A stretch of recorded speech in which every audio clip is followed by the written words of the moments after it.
Hey, hey, this is Mystery Girl. You are listening to Shut Up and Listen on WPKN 89.5 FM, WPKN.org. And I have Zach Deputy on the line.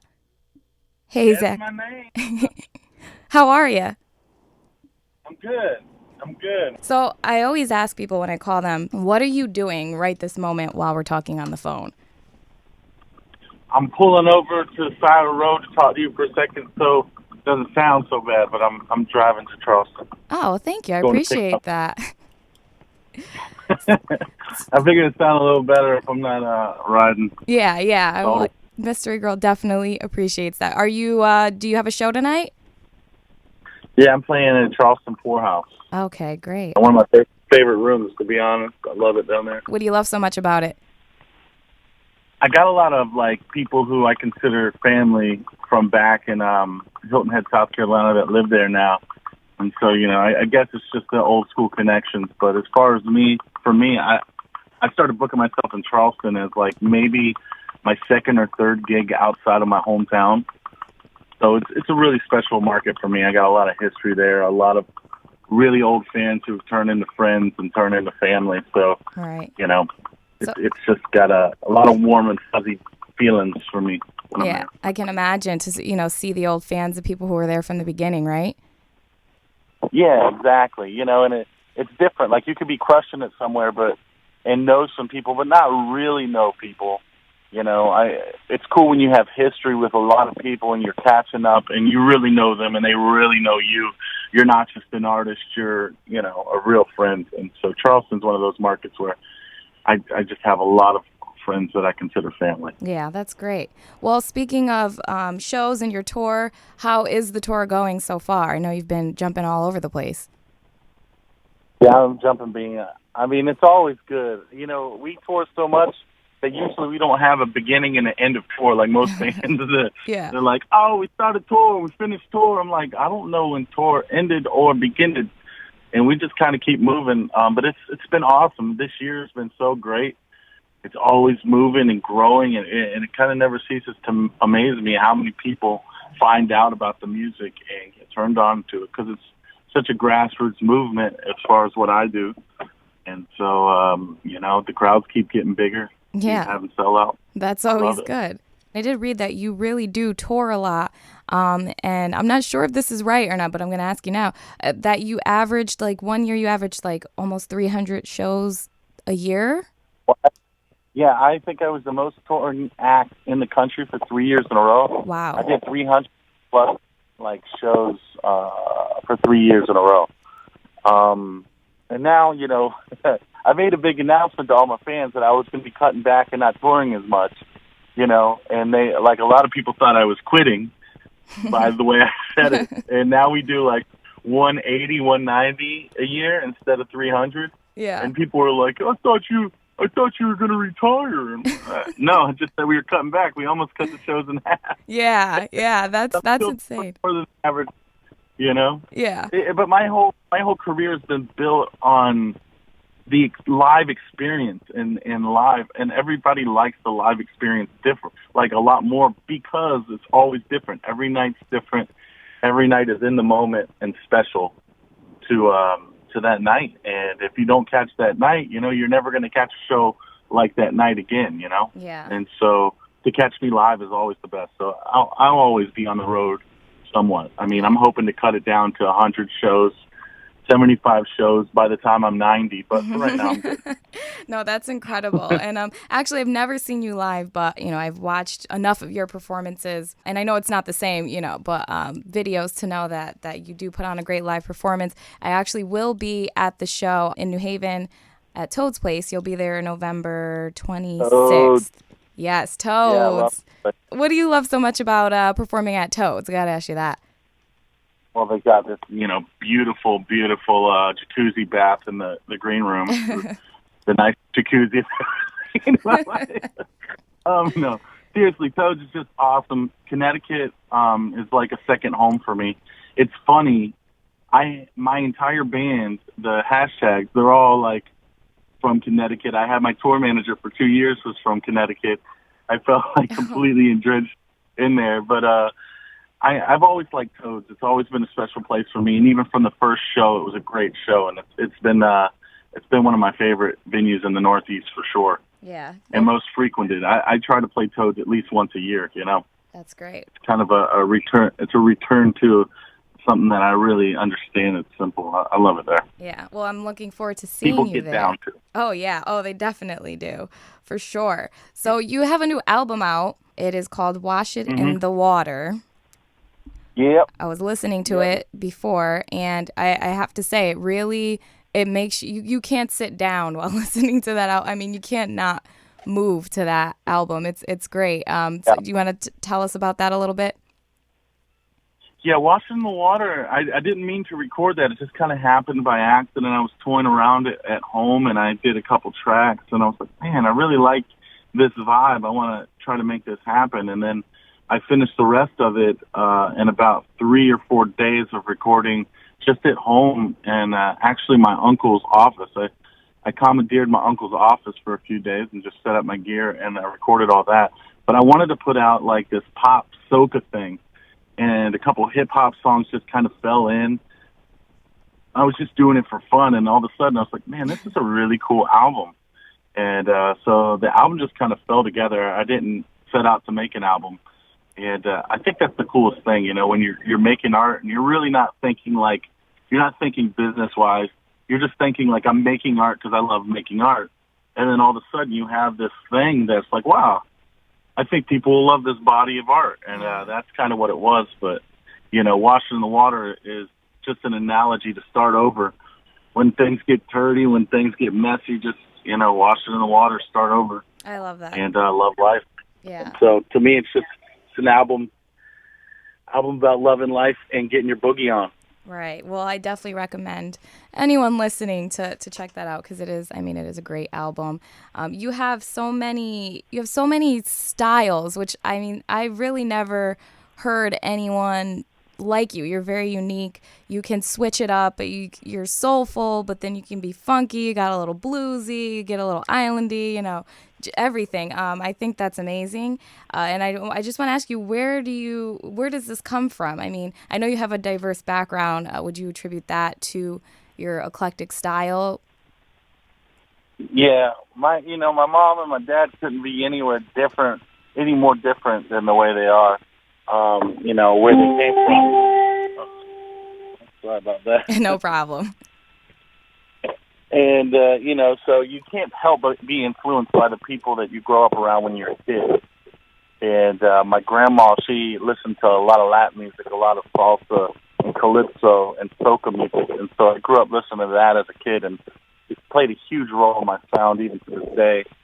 And I grew up playing in funk and soul bands when I was younger. My first touring band that I was with was a Motown band, and I was the little white kid in the band.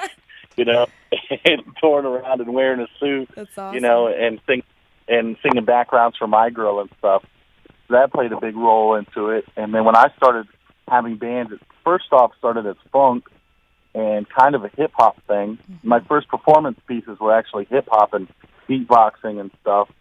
And then the guitar came in. And growing up in the '90s, you know, hip hop was such a huge part of my sound. So I got this weird freestyle kind of mentality, because before I was performing as an artist singing songs, because I mean now I'm mostly known for my voice, but before I was a singer, I used to do rap, and I kind of took the art of hip hop and put it in all other styles of music.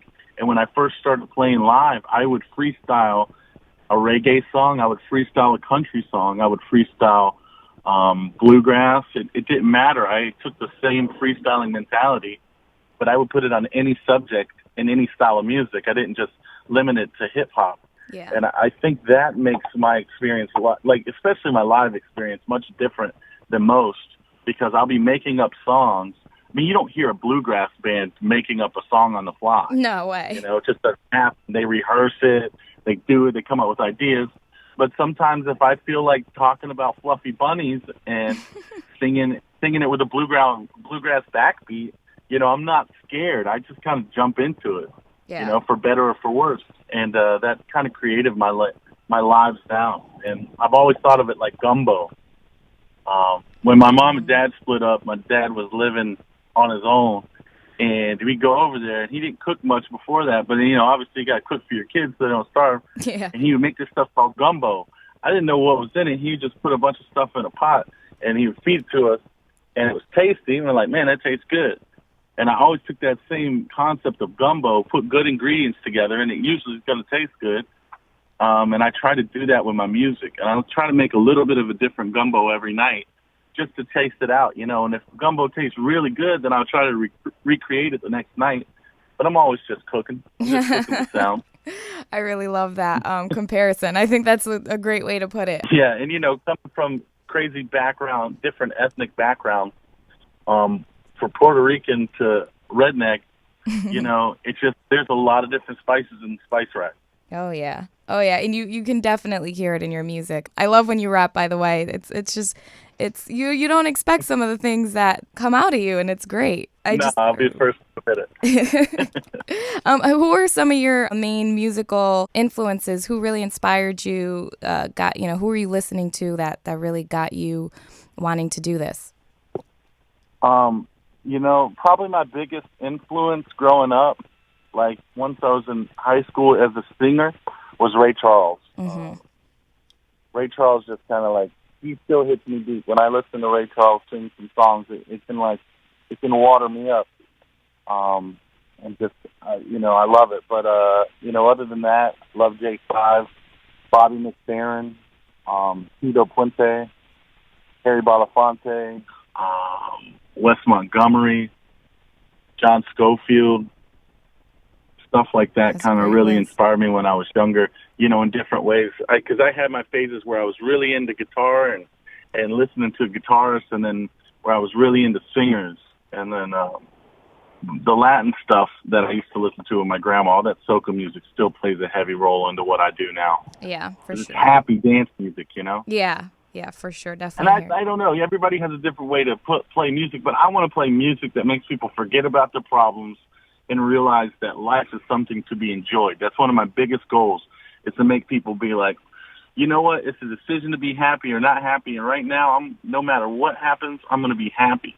And soca music is one of the greatest reflections of that mentality, because so many songs are about a terrible thing, but the song is so happy.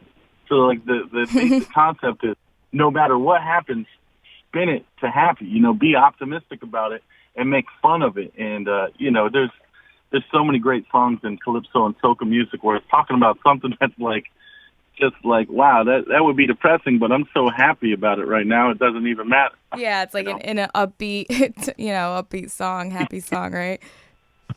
Yeah. And so that's the way I like to dish it up for people, is to live in the moment and to really capture the spirit of happiness and joy, and to project that.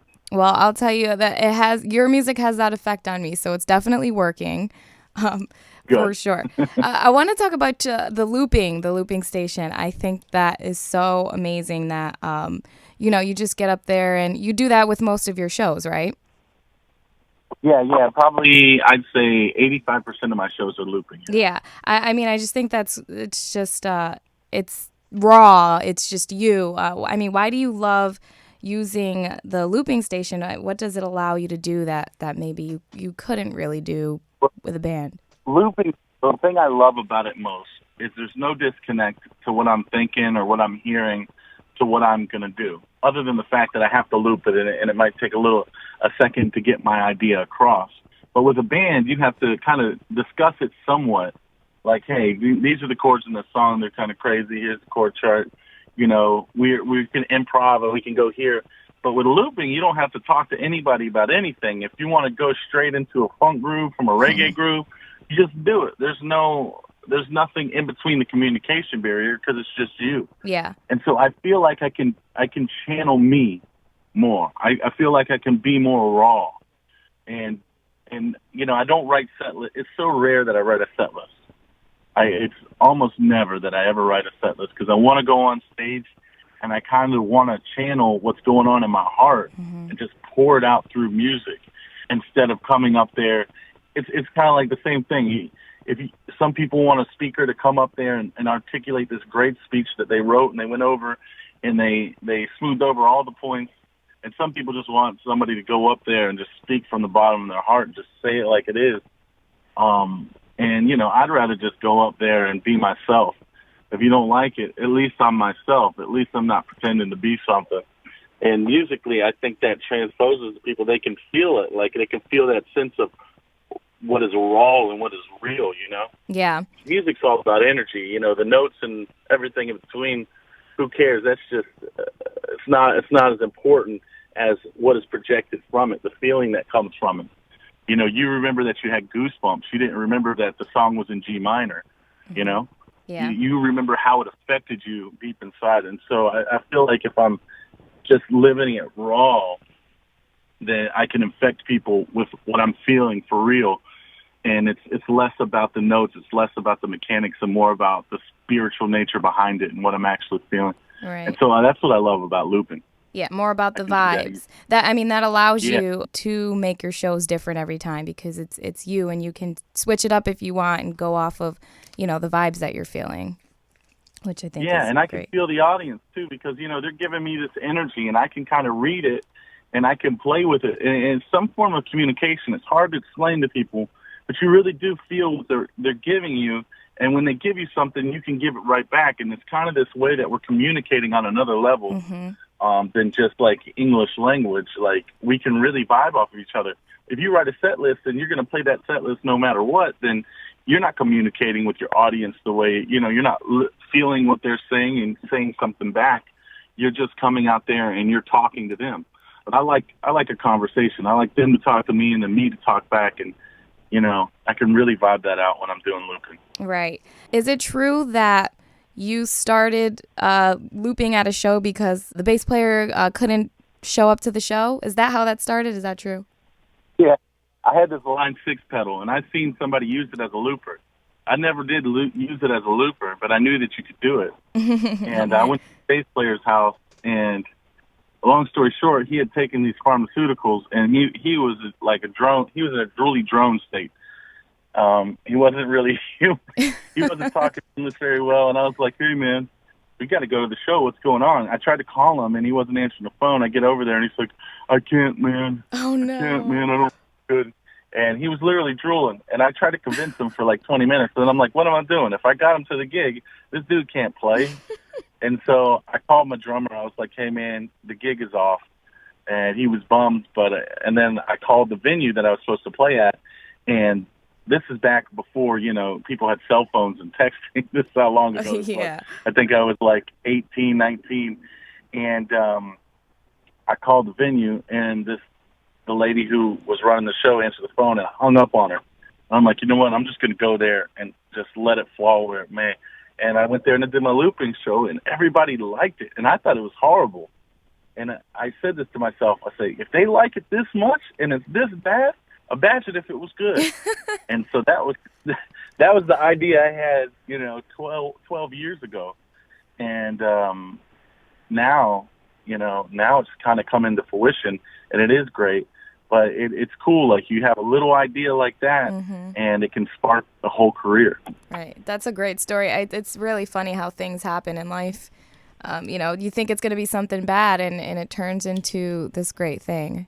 So I think that's a great story. Exactly. That's why, when things happen, stay optimistic. It might be the best thing. You think it's the worst thing, but it could be the bbest thing. Exactly. It's always a battle of perception. I'm always with that. How many instruments do you play? I have to ask. I mean, I know you rap, you beatbox, you do guitar, bass. How many instruments do you play? Yeah, guitar, bass, harmonica, uke, mandolin, pretty much anything with strings. I don't do the bow. I don't do brass. Okay. I play piano, I play drums, I play percussion, congas, timbales, pretty much anything in the percussion world. I'll dabble at it, but I haven't studied in a lot of different percussions, but I can play some Latin stuff, and I can play drums, funk drums, very, very proficiently. Pretty much anything you put on me, I want to play it. Very talented man. That's amazing. I was watching your Jam in the Van video, the Put It in the Boogie one. I thought that was great, by the way.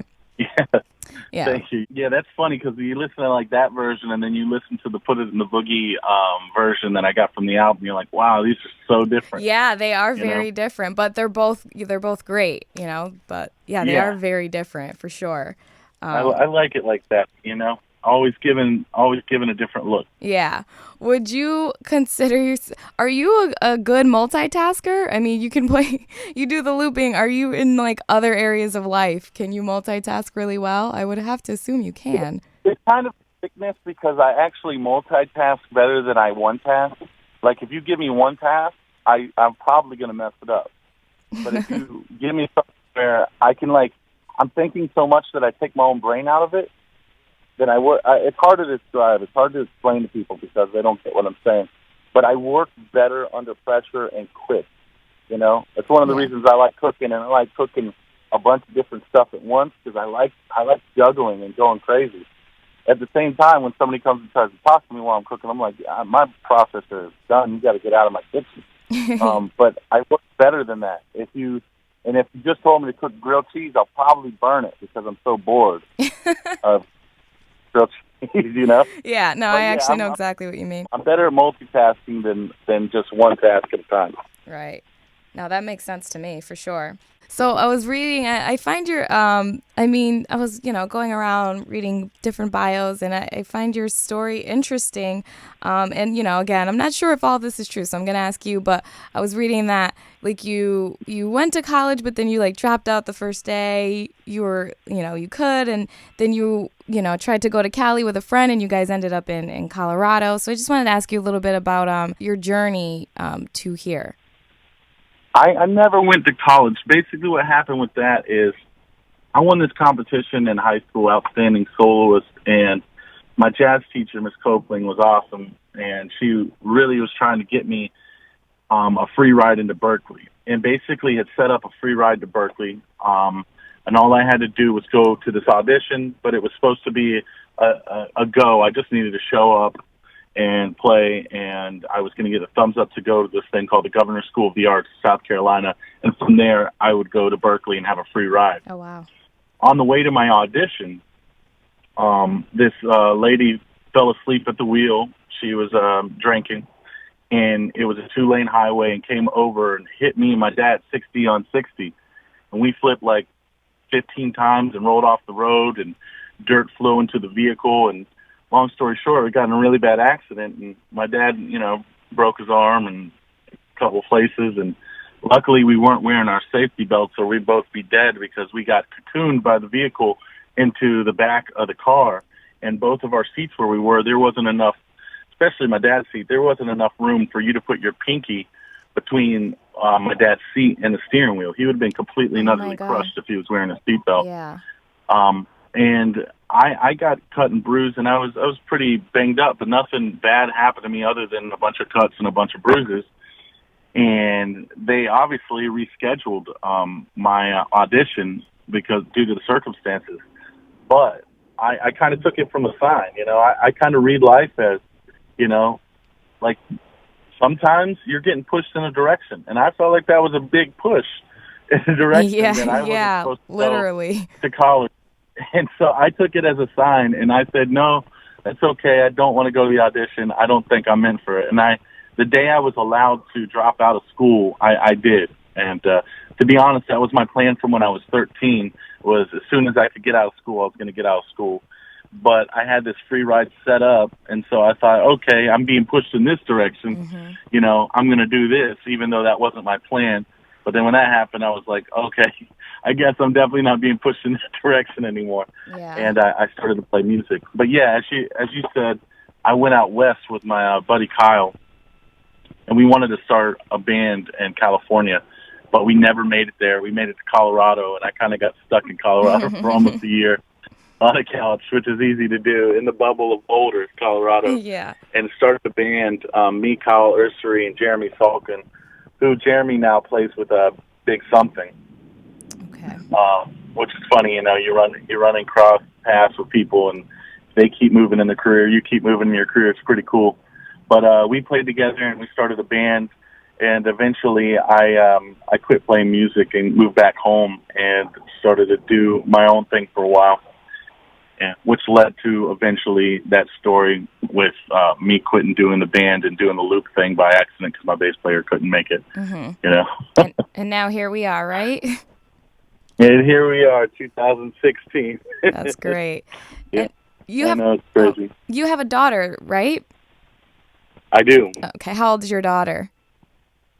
She is 8 now. Oh, She wow. just turned 8. Great. So is she She's into 8, but she looks like she's 13. She's literally that tall. Oh my gosh. Giant like me.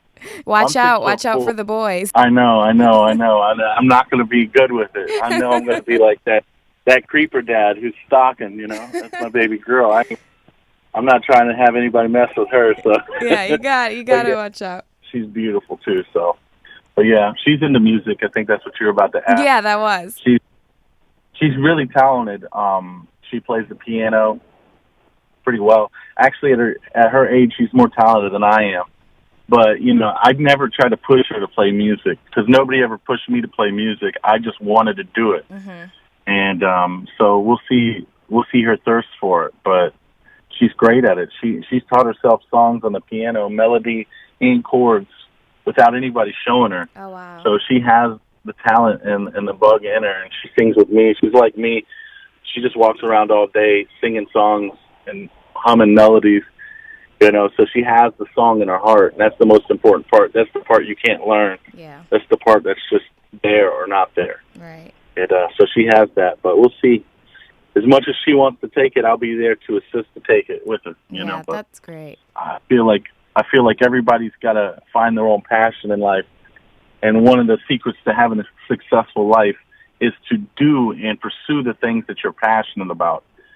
And you can't put your passion into other people. You can't force your kid to love something as much as you love him or love it. But what you can do is harbor the interest of what they do love and try to facilitate, you know, the life that can pursue what they love and they're passionate about. Right. And so I've always kind of like stayed back, but as much as she wants to talk about music or sing songs, I'm there 100%. But I don't want to be like, this is what daddy does, this is what you do, you know? Well, it already sounds like Apple doesn't fall too far from the tree. She's already getting out there learning this stuff, so that's great. She can already play. She's more talented than I was at her age. So yeah, that's awesome. She's got a lot of hope for that. Oh, all right. Well, at the end of all my interviews, I like to ask the people I'm interviewing a couple of random questions that have nothing to do with anything. So unless there's anything else you want to say. Nah. Yeah. I never came here thinking about like anything to promote. All right. So I'll let people know again that you will be at Toad's Place in New Haven, Connecticut, November 26th. I'll be there. And I think people should come check you out because, I mean, from what I gather, you do put on a great live show, and I'm excited to finally get to come out and see you. So now I'm going to ask you just a couple of these random questions. They're really fun. So are you ready? Yeah. Okay. So the first random question is, if your soul got transferred into an object right now and you had to live the rest of your life out as this object, what object would you be okay with being forever?